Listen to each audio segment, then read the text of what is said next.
ketika mereka ditangkap dan dikirim ke dokter tepat waktu, dan berapa banyak yang tidak dikirim ke dokter tepat waktu seperti klien saya. Akhirnya, saya perlu tahu berapa banyak orang yang dikirim ke dokter tepat waktu adalah orang kulit putih. Berapa banyak orang kulit berwarna di sana? Dan orang-orang yang tidak dikirim ke dokter tepat waktu, berapa banyak orang kulit putih? Berapa banyak orang kulit berwarna yang diperhitungkan? Anda harus memberi saya data ini sesegera mungkin. Jika tidak, saya akan segera memprotes ke kantor polisi kota dan memberitahu anggota Kongres siapa yang paling peduli dengan diskriminasi rasial. Astaga, kepala cabang hanya merasakan hatinya bergetar. Benar saja, itu Mad Dog White. Tidak ada alasan dia tidak bisa menemukannya. Ada seorang kepala divisi di distriknya, dan dia tidak diberi nomor di seluruh sistem kepolisian New York. Karena di seluruh New York, hanya ada 1 atau 200 biro dengan ukuran berbeda, dan dia hanya 1 atau 2% dari mereka.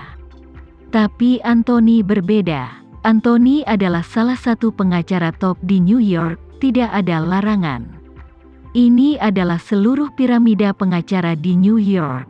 Karena itu, di depan Anthony, subdirektur bandara kecil ini sama sekali tidak cocok.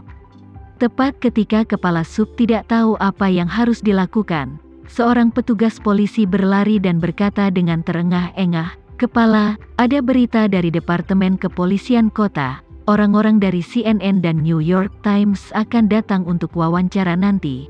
Kepala Biro Kota juga akan datang." Kepala cabang berdengung, dan Anthony mencibir, "Saya baru saja berpikir, haruskah saya memberitahu beberapa teman saya di bidang media? Masalah ini akan terungkap, tetapi karena Anda telah memberitahu media, itu akan lebih baik, dan biarkan wartawan media datang untuk mengekspos bagaimana Anda melanggar hukum, melanggar kemanusiaan, dan diskriminasi rasial." Faktanya, Anthony diperintahkan tidak hanya untuk membantu Rika membersihkan namanya, tetapi juga tugas yang sangat penting, yaitu mengendalikan masalah ini sebanyak mungkin, dan pengaruhnya, terutama, berusaha untuk tidak membiarkan nama dan citra Rika muncul di media manapun sebanyak mungkin. Inilah yang dimaksud Tama. Bagaimanapun, dia bukan hanya Rika, dia juga ibu mertua Tama.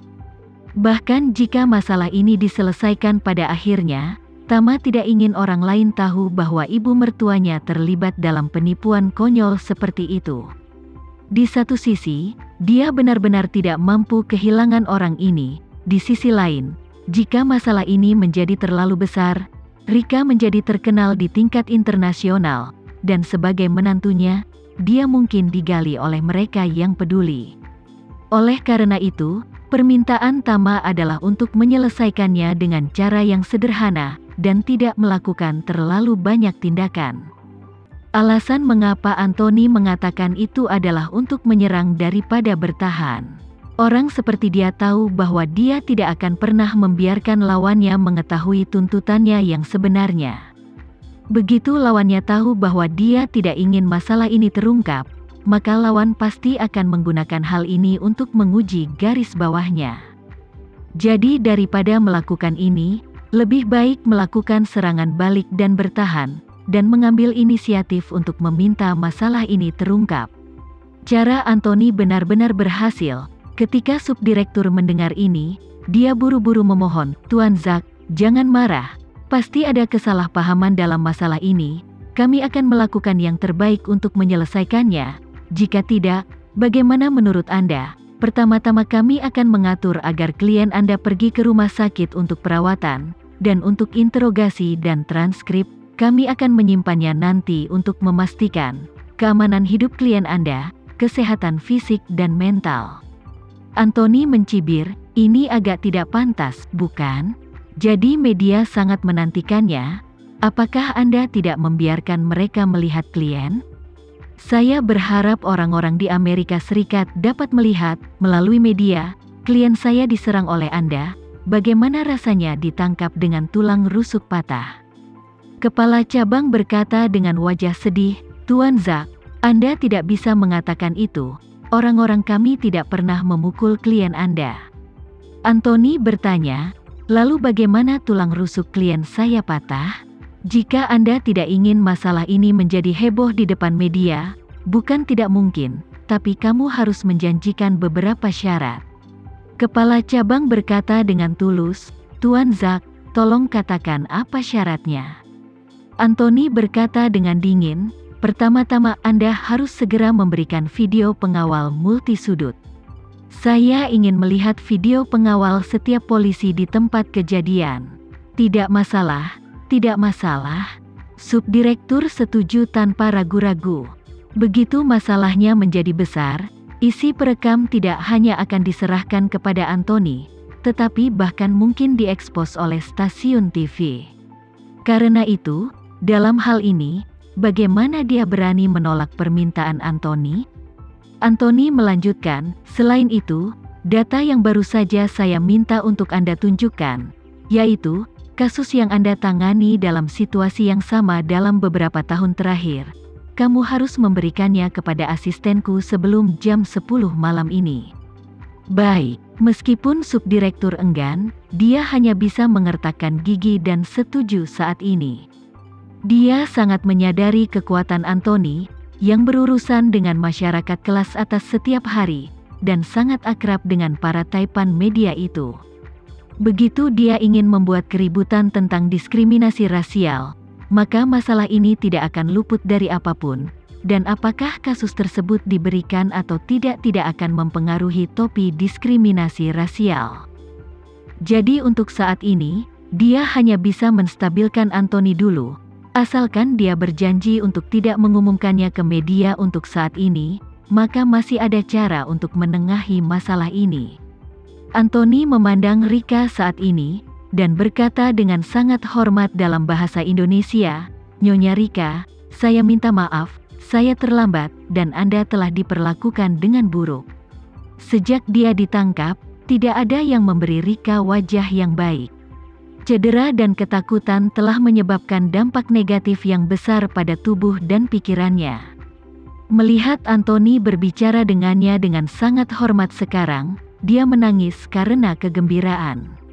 Sambil menangis, dia berkata dengan sangat sedih, mereka tidak hanya memukuli dan memarahi saya, tetapi juga mengancam dan memperlakukan saya dengan buruk.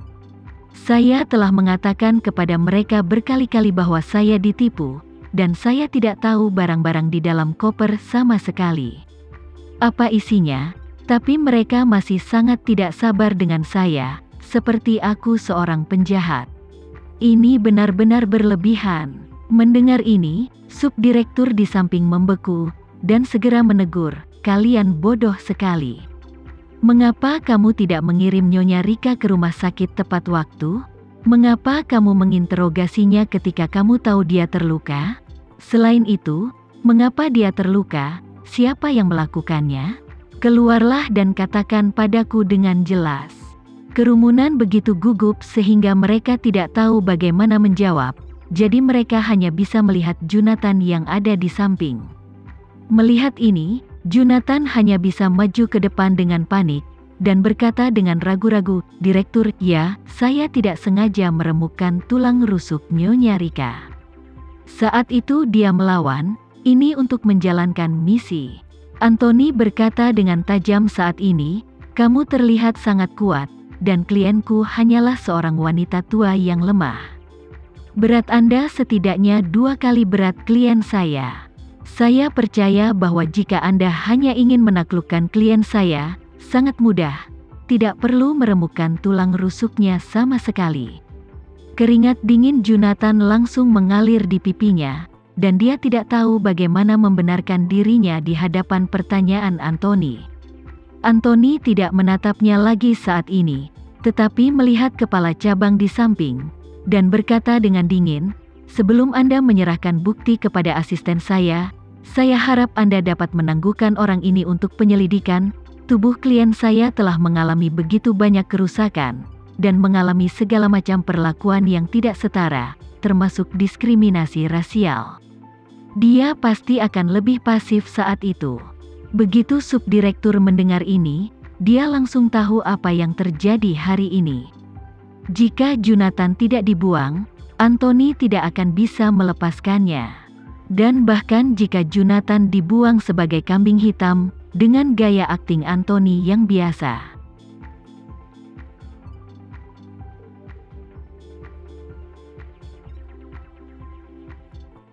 Sekian dulu ya video kali ini, kita lanjutkan lagi videonya di lain waktu. Oh iya, bagaimana menurut kalian? Semoga bisa sedikit menghibur kalian semua. Untuk teman-teman yang baru nonton, jangan lupa subscribe ya, hehehe. Dan kalau teman-teman ada yang ingin gabung langganan, bisa langsung gabung saja untuk dapat fitur yang menarik dan sedikit membantu Mimin. Terima kasih banyak sudah menonton, sampai jumpa lagi, bye.